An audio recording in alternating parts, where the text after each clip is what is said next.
Welcome to the Vergecast, the flagship podcast of music apps you play on your phone with your mouth. I'm your friend David Pierce, and I am at Union Station in Washington, D.C. It's like 4:54 in the morning, and I'm on my way to New York to go do some planning meetings with a bunch of other Verge folks. I've been at the Verge for like 2.5 years now, and there are a bunch of coworkers that I've just never met in person. It's a weird post-pandemic universe we live in, but I'm gonna go meet some of them in person. This is the third and last episode in our mini-series about the future of music. We've talked about Trackstar and TikTok, we've talked about autotune, and today I'm talking with a Stanford professor named Ge Wang. Ge is fascinating. He's been in the music world for a long time, but he's also an academic. He's also a former entrepreneur who built a company called Smule that you might have heard of.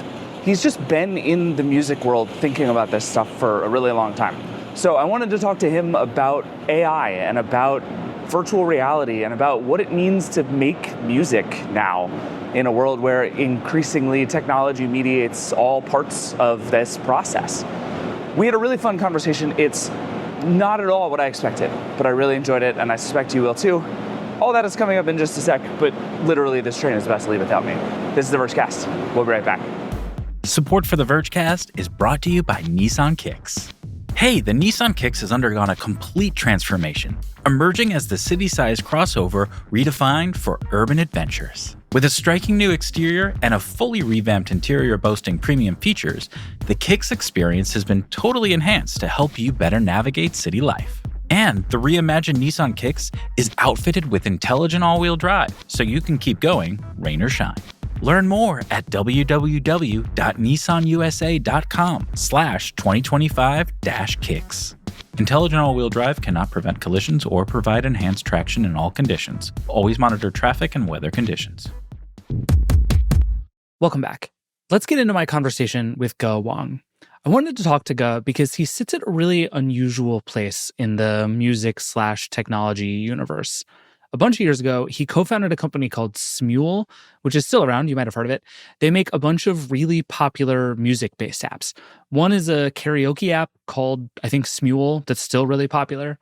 There's also one called Magic Piano, which is kind of like Guitar Hero or Beat Saber, but it's for playing piano. Ge also wrote a whole programming language called Chuck, which lets you write code that outputs as music. It's very cool and kind of wild to watch someone work with. He's now been at Stanford for a long time, also teaching in the Center for Computer Research in Music and Acoustics, which is a very cool thing that I just learned exists. He's also written a book about design. He's been teaching about music and technology for years.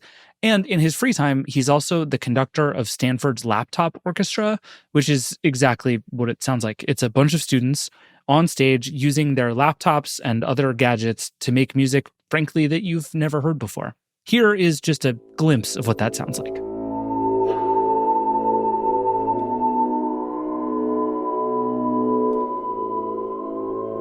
That sound, if you can imagine it, is being made by Ge himself, who is standing on stage holding a glove connected to his laptop, and it's changing the sound as he moves his hand in space. It's wild. You should watch it. Their concerts are very cool. I wanted to talk to Ge about the future of music because I figured he would just see it all from an unusual perspective. He makes music. He teaches about music. He's a programmer and an engineer, both for fun and by training. He's started companies before. He's seen kind of all sides of this. And I figured he'd have cool ideas about how we make music, how we can interact with computers to make music, and probably would have some like neat new AI apps that he was into that we might talk about. Our conversation went really differently from that. And it went really differently in a way that I really love, actually. What we ended up talking about more than anything was what it means to be creative in a time when everything is being optimized and simplified and made more convenient and more efficient and more engaging absolutely everywhere you look. This is much more philosophical than a lot of the stuff we talk about on this show, but I really like the way he talks about what it means to be human and be yourself among all of this technology. And I hope you enjoy it too. So let's just dive in. To start with, I asked Ge to try and frame the way he sees the world a little bit. One thing I've heard him say a few times in interviews and stuff is that he makes computer music. But it's 2024, right? Pretty much all music is made with and on computers. So what does Ge's version of computer music look like now? And how did he get so obsessed with it in the first place? Since I was a small child, I've had a fascination with computers, probably through video games. Actually, I still remember the first time I saw a video game. I think I was 7 or 8 in Beijing. I had not seen a computer up to that point. I was thinking it was a big deal when we got a 9-inch color television. This is in the early 80s in China. And the first time I went, my mom, I think, took me to an arcade, a video game arcade. I don't know if listeners still know what those are. They've seen them in movies at the very least, Yeah. Yes. Those are places where you go and you put like coins into and you can play games. And there's these giant machines, arcade machines. And that's the first time I saw like a video game. And something about the pixels, I think, really kind of drew me in. Not unlike a moth to a flame, I guess. It's not entirely like a bad analogy, but I'm like, ooh. And I think ever since then, I've been fascinated with just computers. But I think over time, I've really come to love computers and computer science as a discipline, but perhaps in a strange way. And I'll try to explain that. So all my degrees are in computer science. My Bachelor of Science is in CS. My PhD is in computer science. And in some ways, I'm kind of a strange computer scientist. But I think I say strange because I tend to build things with computers that nobody quite asks for. Interesting. And that solves no problems that seem to exist. For example, Ocarina, right? This is something that was designed back in 2008 for the iPhone. And, let me see if I can play you a little here. So if you can hear this. Mm-hmm. So I'm holding my phone as I might a sandwich, and I'm blowing into the microphone located at the bottom of the phone, and I'm using multi-touch to control the pitch, and vibrato is controlled by the tilt of the phone. Oh, cool. So I'm barely even seeing the screen, but it's a kind of a physical thing. So I'm going to try to play a little ditty with this.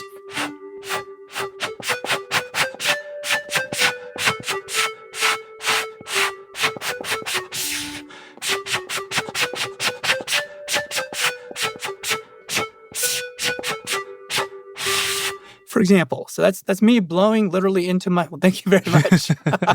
That's me literally blowing into my iPhone and into Ocarina. And this is an app that I would say took a lot of, it took software engineering, software design, interaction design, signal processing. All the sound is generated live on the phone using, the sound part is written in the programming language Chuck, which was my dissertation at Princeton.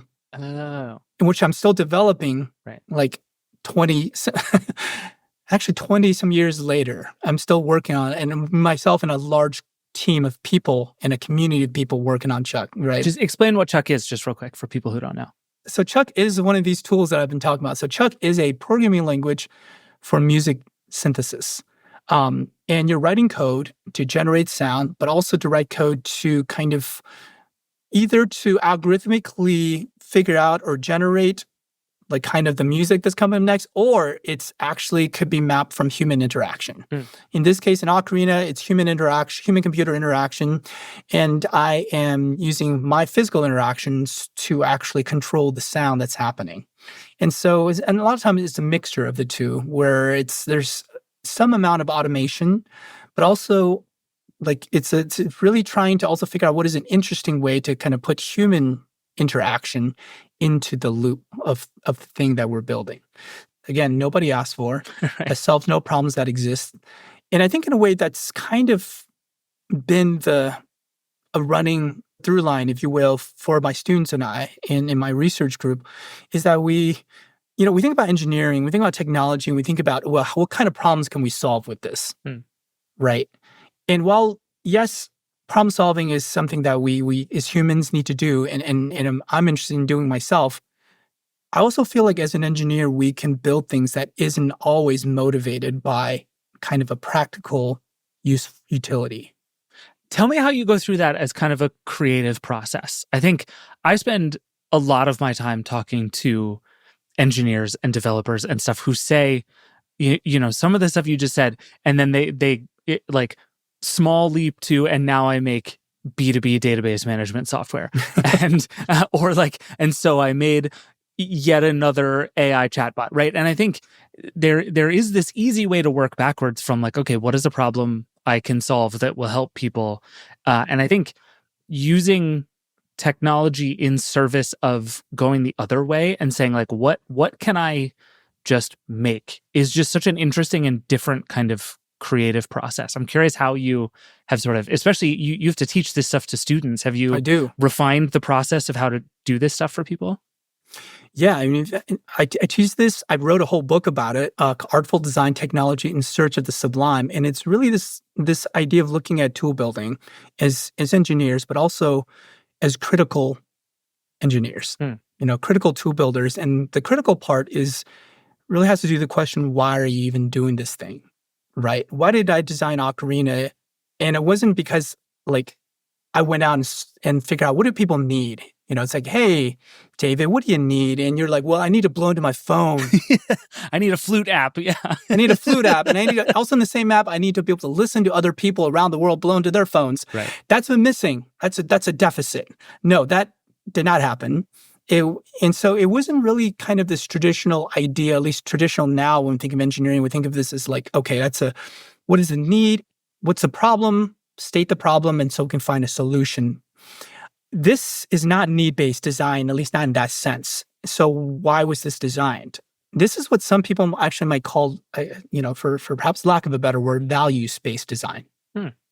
And values-based design is saying, well, you don't design out of necessarily a clear and present practical need, but out of something you really deeply as a person believe in. And so for something like Ocarina, and perhaps for a lot of the other tools that my students and I build, perhaps one of the core values that we are trying to speak to in these design is just simply that music making is good. That's the belief. Music making does a person good. And it's not about getting to a product necessarily, but about actually the process of playing and often learning an instrument. Not unlike learning to play like a well-made, perhaps challenging video game. Because there's a great satisfaction in that if the game is well made, it does not matter if it's difficult. In fact, you might appreciate the difficulty. Because then once you feel like you're learning the system, you really can then express yourself using the system. And then the challenge, and then able to overcome the challenges eventually of the game becomes hugely gratifying. Okay. Has that started to feel like a I don't know, dying phenomenon to you, the idea that in this world of incredible convenience and efficiency where everything is available to you, with a push of a button or like a plug-in in an app, that doing something just for sort of the joy and pleasure and slog of doing it is worthwhile? Like that almost feels like a sort of beautiful, deeply anachronistic way of looking at the world right now.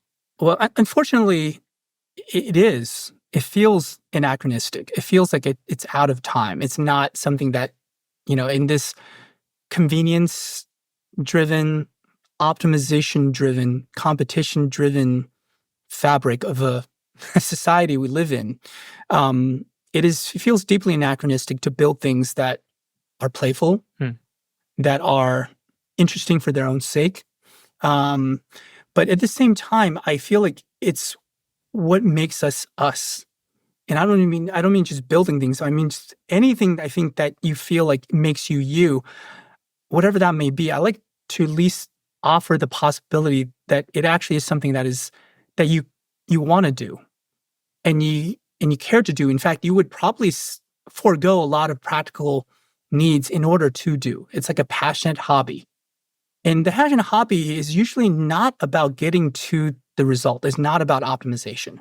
Right. And so I think this gets to this idea that, while this idea of building things for its own sake or doing things for its own sake feels like it's out of fashion, but it's also not. In a sense, I think we actually still do these things. They're just usually not in engineering contexts.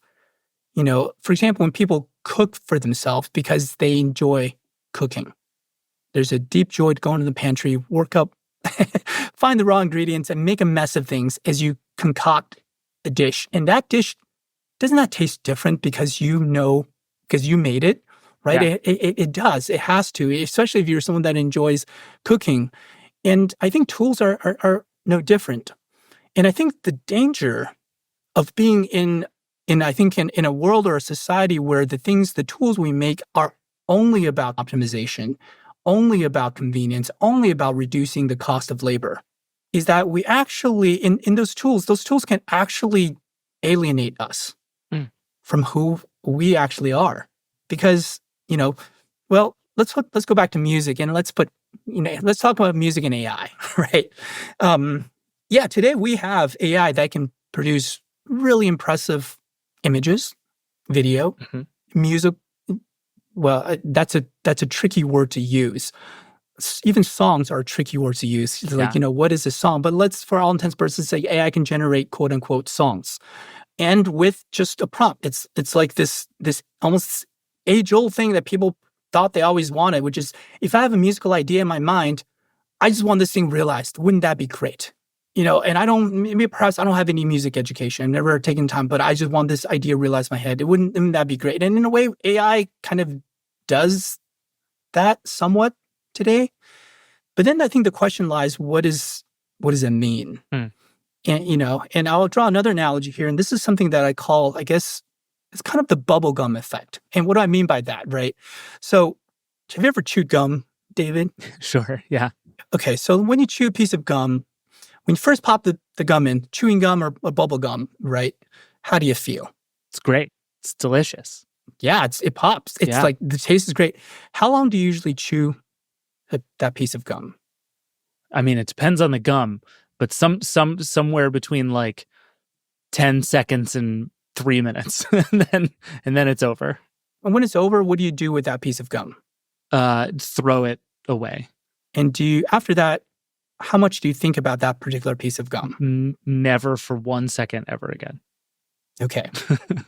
So I think that's the analogy I'm trying to draw here is that, yes, maybe it's so easy that I can go to a generative AI system and say, render me an image of Barney the dinosaur withdrawing cash from a ATM, but only broccoli is coming out. I think actually generative AI today would do a rather impressive job at this and be like, whoa, yeah, that's it. And I may go and share this with my friend and be like, hey, check out, look what I made. And then I think there's actually that social function of that. But then more likely than not, I'd probably be like, great, on to the next thing. Yeah. That took all of 3 minutes, 5 minutes. The time it probably takes to chew a piece of gum. Would I ever think about that thing again? Maybe a little bit more than the piece of gum I discarded. And I think that's what I mean by bubble gamification. In fact, it is kind of almost in the limit of this kind of push of automation, unquestionably pushed automation, to basically try to reduce the cost of labor down to zero in like every case we possibly can. Right. Well, there's an argument inside of that, I think, that you hear a lot with kind of anything creative, which is that the process matters, right? That the provenance of something and where it came from and the story of the thing and the person who made it, that stuff is sort of indelibly connected to the thing in a way that you don't always understand even, but matters in some way that is very hard to quantify and thus is very hard to talk about in some ways. That stuff matters. And I really buy that premise. But what I wonder then about AI is if what AI is going to create is like some entirely other thing, that like maybe what we want from AI is not to make songs that sound like Taylor Swift, but something that sounds completely different. And this is part of why I think your work is so interesting and why I'm curious about how you're thinking about and using AI. Like you've made a career out of making computers make noises that they're not supposed to make. And, and I think what those ultimately make is something different, right? Like you're not writing code to make Taylor Swift songs. You're making something else. And I feel like if you approach AI as that kind of tool, both to sort of bend it to your will, but also to try to figure out like what sound it makes. I guess my general life philosophy can be summed up, or at least in aspirations, that there should be room for that too. Okay. And I mean this both in a way, like what I mean by that is I think about this in terms of music. I think about in terms of actually like people in a society. There should be room for that too. As long as the thing is not like harmful and dangerous. Sure. But also, it also means that I guess it's really what I'm trying to say is that there should be a pluralism. We should have room to have capacity to have a pluralism of what I would say of values, aesthetic, social. In fact, that would be my notion of what part of what a civil society might have, but also maybe a necessary condition for humans to be able to like flourish. Is this idea to have a capacity for pluralism. And so, yeah, in that sense, I think there's room to think about how can we use AI to explore the realm of untapped sounds. But how we do that, first of all, I think is really important because it does go back to what you're saying about the meaning that we ascribe to things that we might call art. All right, we got to take a break, and then we have lots more to talk about. We'll be right back. Support for the Vergecast is brought to you by Nissan Kicks.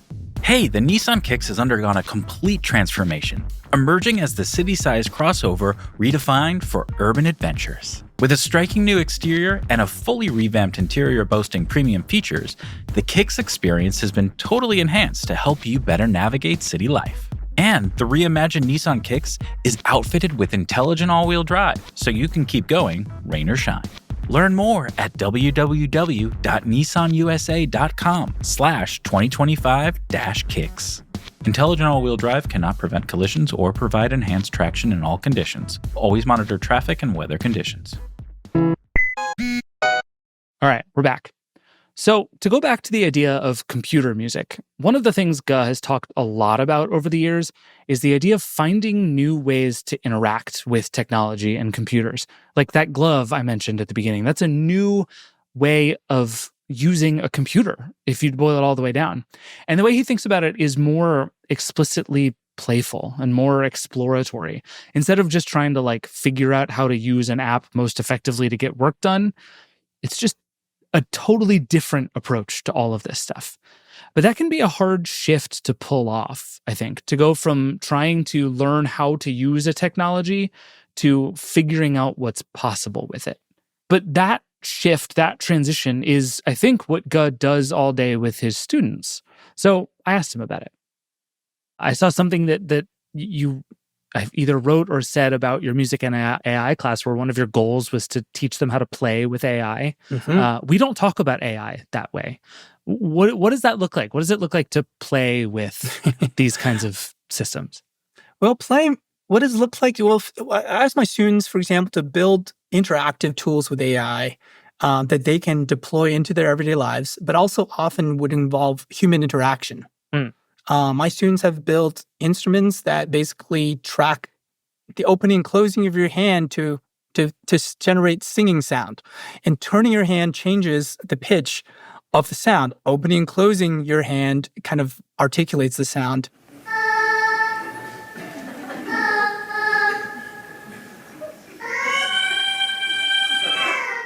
You can't do that with a prompt-based system right now, right? That's not what that's about. But this means you need to go to the process of learning how to use that instrument. And another one it's playful. I mean, that's playful and it's interactive. Another playful one is one of my students made this thing called AutoRiz. Okay, it's a computer vision system that basically is been trained to classify between to recognize a seductive look.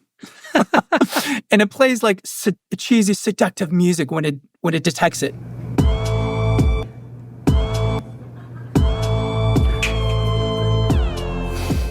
And that's all it does. It's like by the mission of the creator of AutoRiz, like this is so dumb. And yet it's playful. Yeah.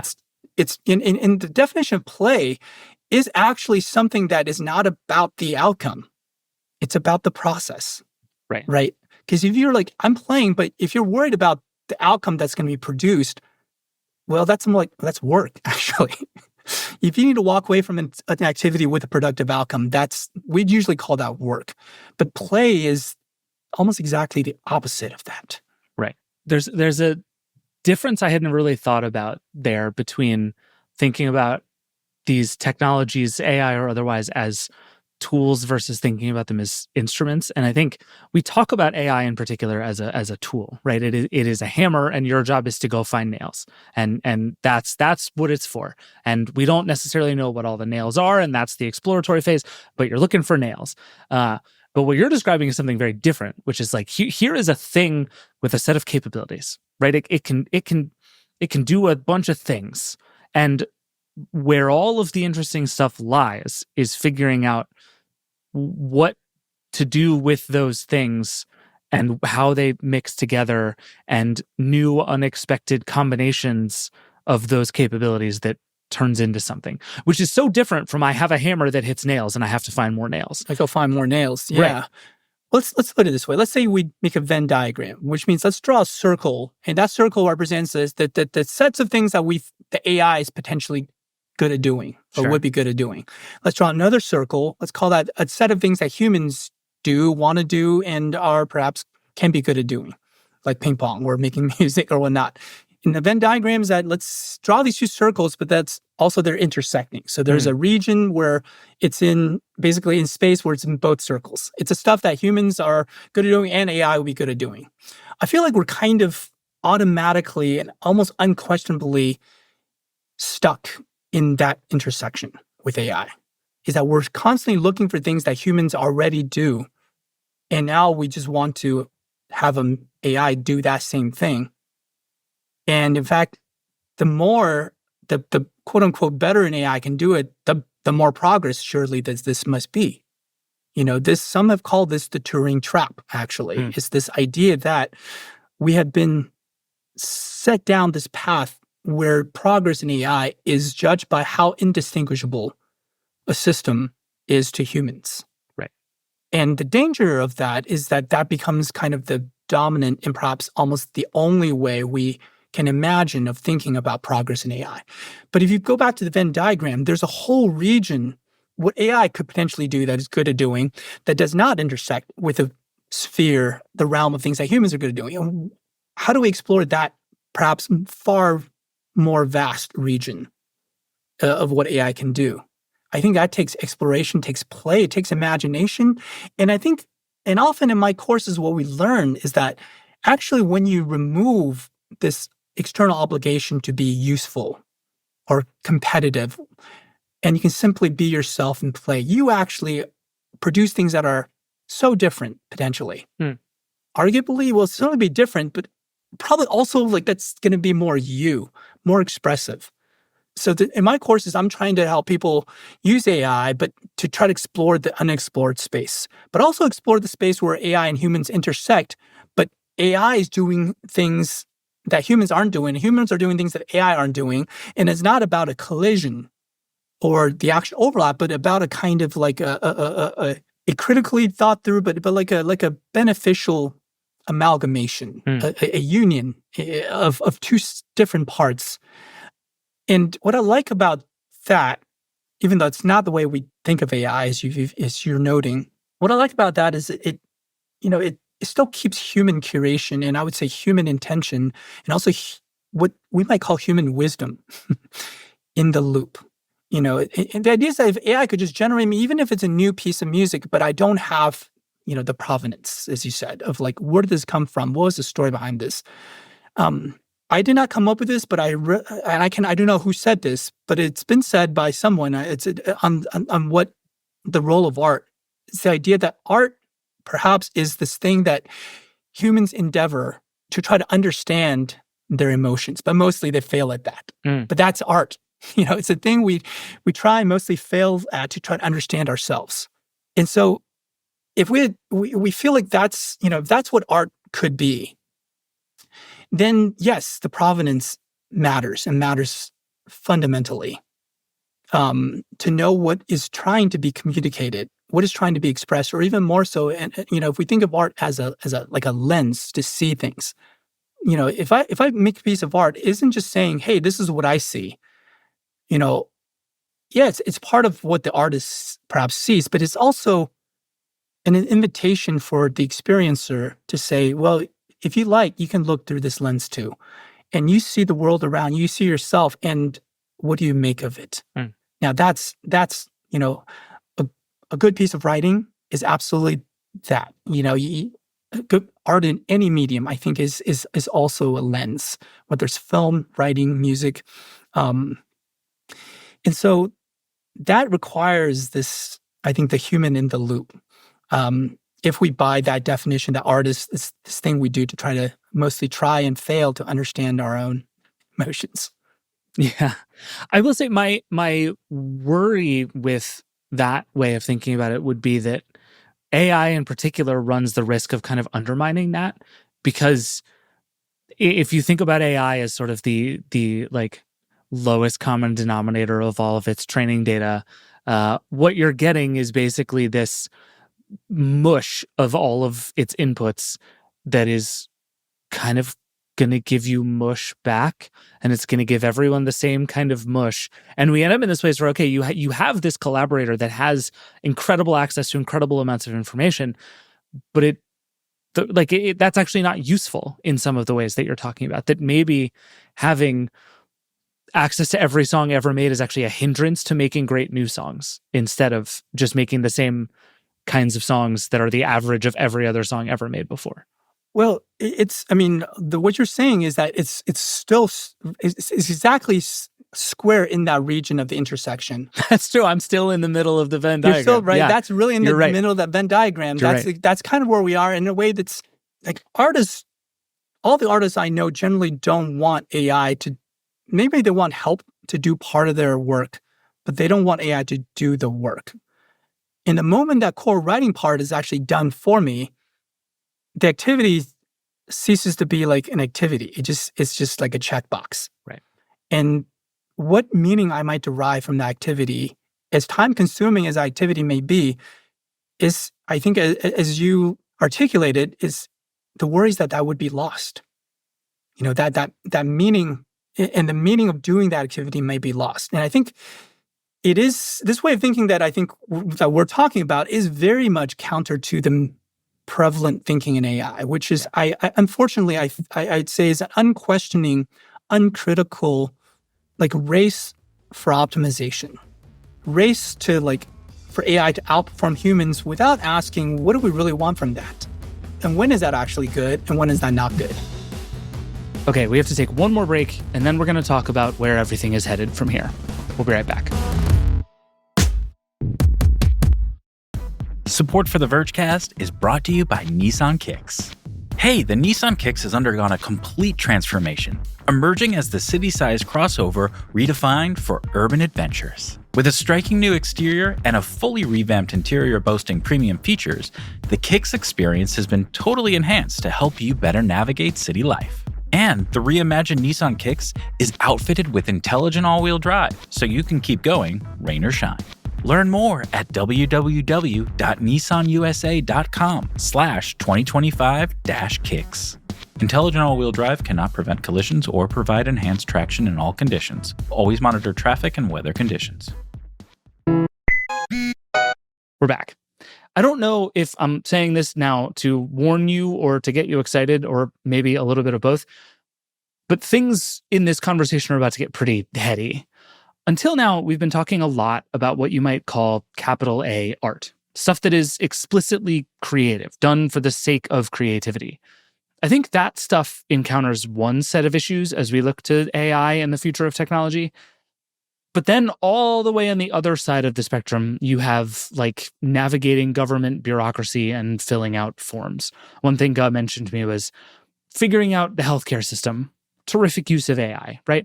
I think that's the kind of stuff that almost everyone would be psyched to turn over to some kind of machine. There are tough questions about whether those machines are good enough to be trusted, how we can rely on them, how they fit into businesses, all that stuff. But in general, that feels like a good use of technology. And then there is this whole messy middle where it's stuff like I don't know, writing emails. There is something meaningfully human about writing an email to your team at work. But all these AI tools are promising to write that email for you. But then on the other side, there are AI tools saying they'll summarize it for you. And at some point, it's like, what are we even doing here? Are there any humans in this loop anymore at all? So maybe the three parts of the spectrum here are art, life, and nonsense. We're happy to give up nonsense to technology. We're reluctant to give up art. And I guess it's case by case on life.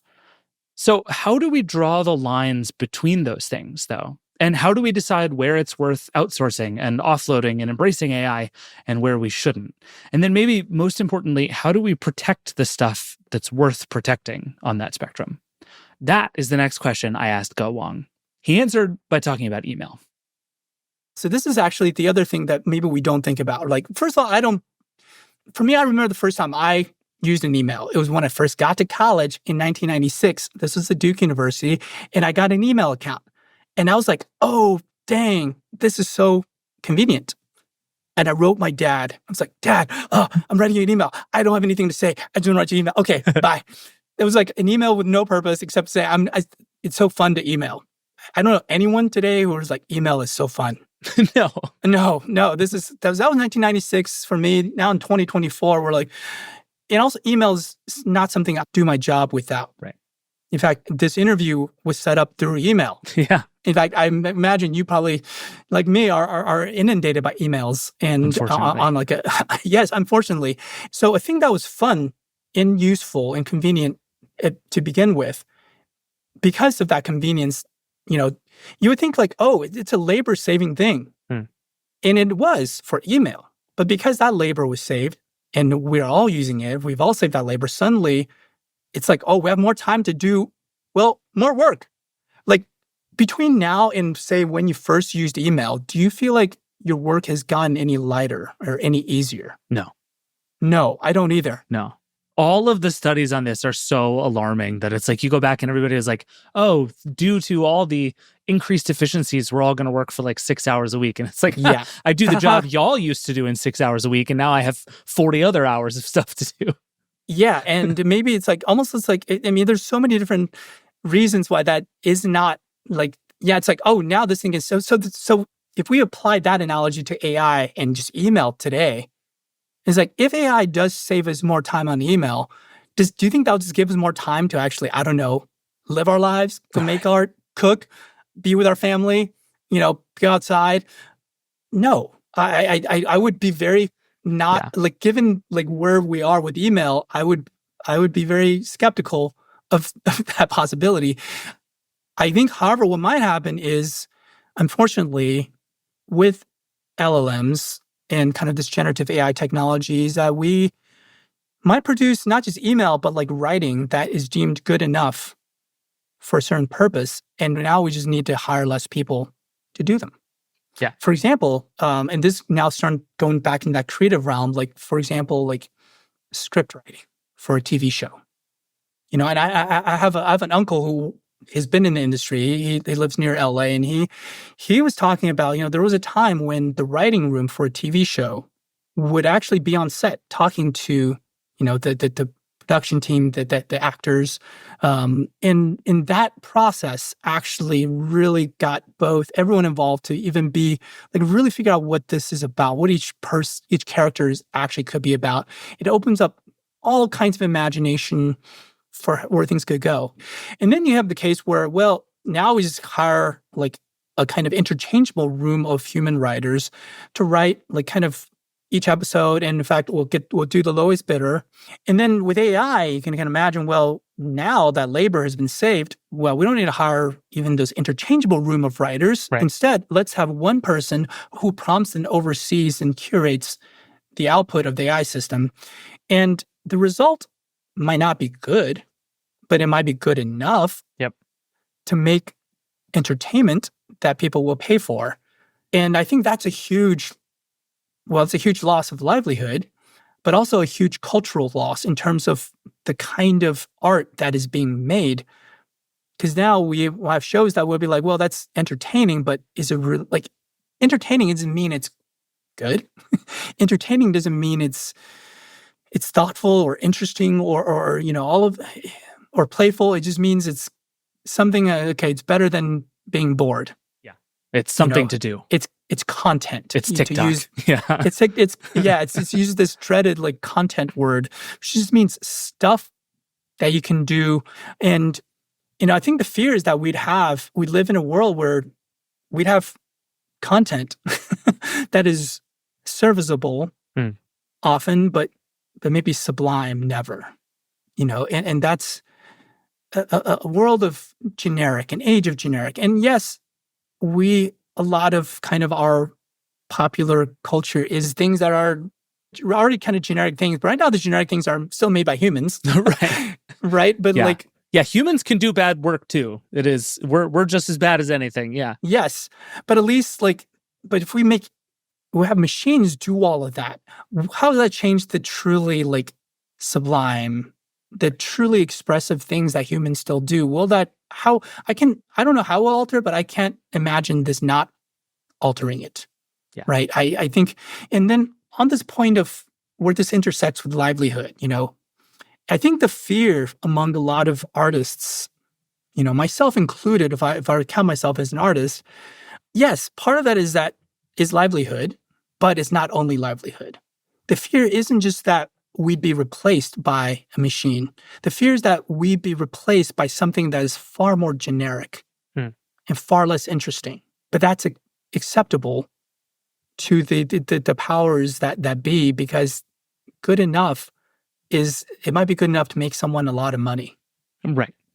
Right. That's the larger fear of isn't just livelihood lost. That's a huge issue, but livelihood lost in favor of something that's actually more generic and less interesting. Right. That seems undesirable on multiple levels. That maybe our standards go down far enough that we don't care anymore. Our standards go down. We don't care anymore. And also that people that otherwise have tried to, as difficult as it is to pursue any kind of art, that there may not be room to do that anymore. Yeah. Even if someone wanted to.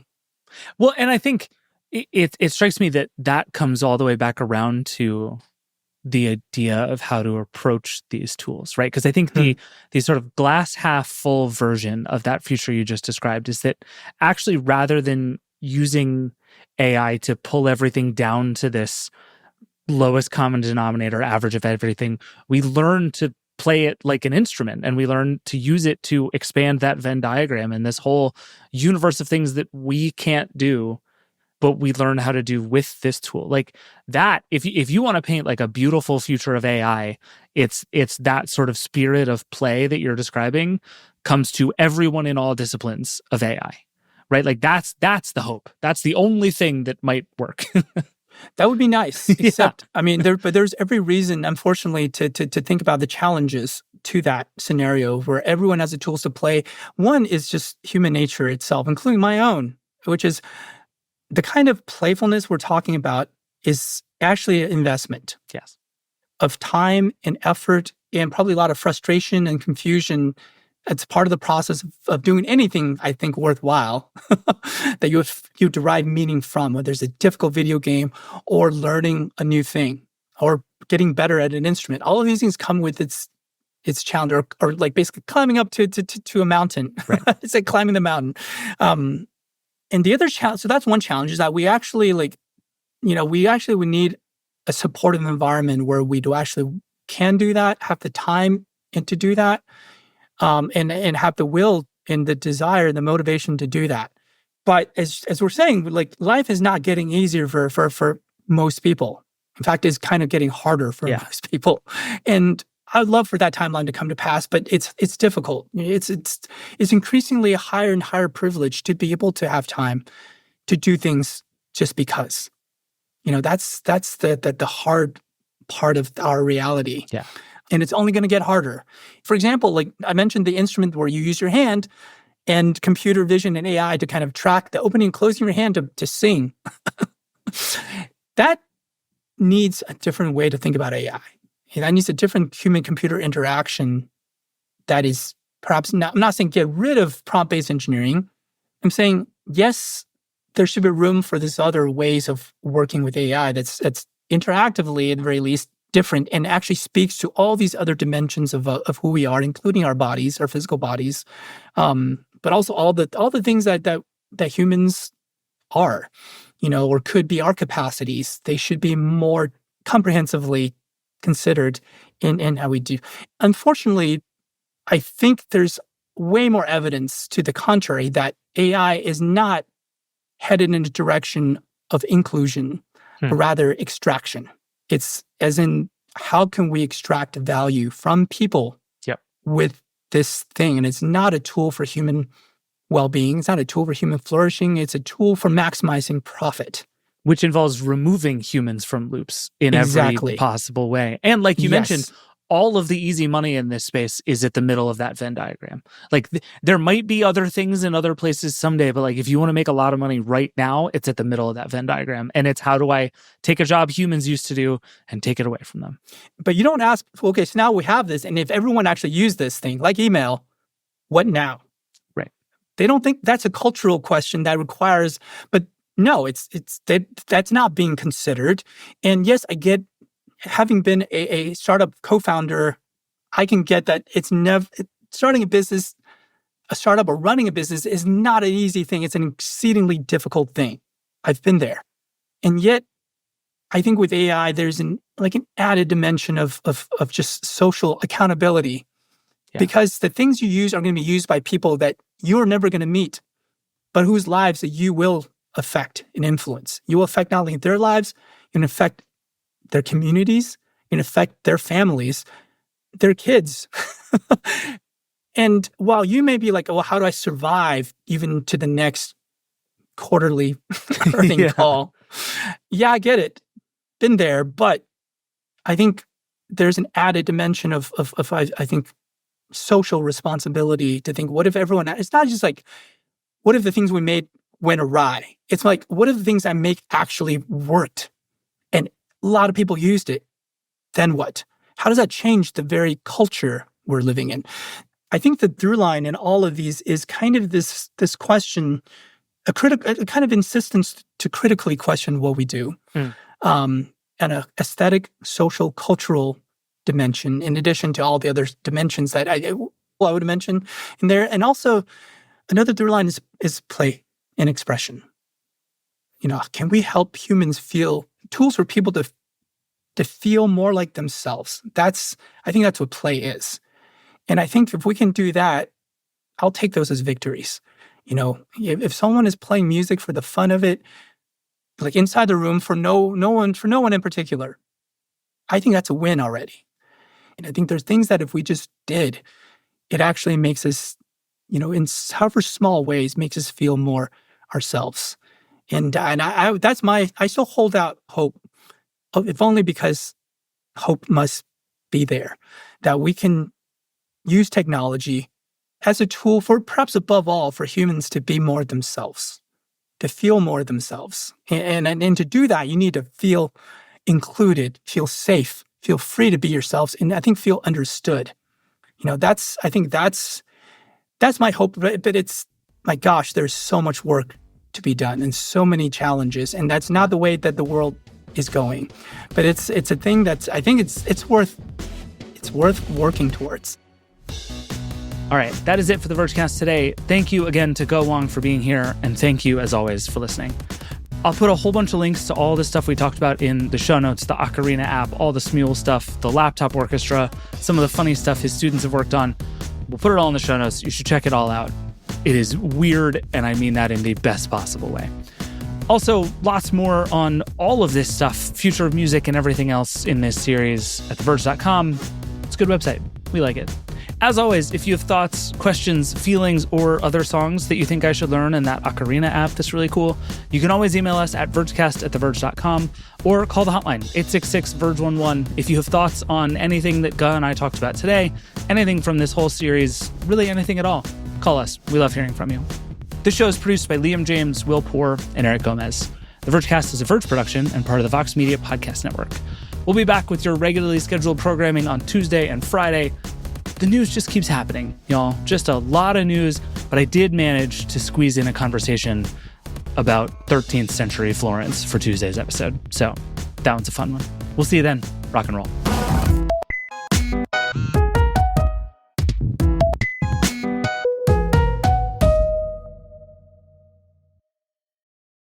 Support for the Vergecast is brought to you by Nissan Kicks. Hey, the Nissan Kicks has undergone a complete transformation, emerging as the city-sized crossover redefined for urban adventures. With a striking new exterior and a fully revamped interior boasting premium features, the Kicks experience has been totally enhanced to help you better navigate city life. And the reimagined Nissan Kicks is outfitted with intelligent all-wheel drive, so you can keep going, rain or shine. Learn more at www.nissanusa.com/2025-kicks. Intelligent all-wheel drive cannot prevent collisions or provide enhanced traction in all conditions. Always monitor traffic and weather conditions.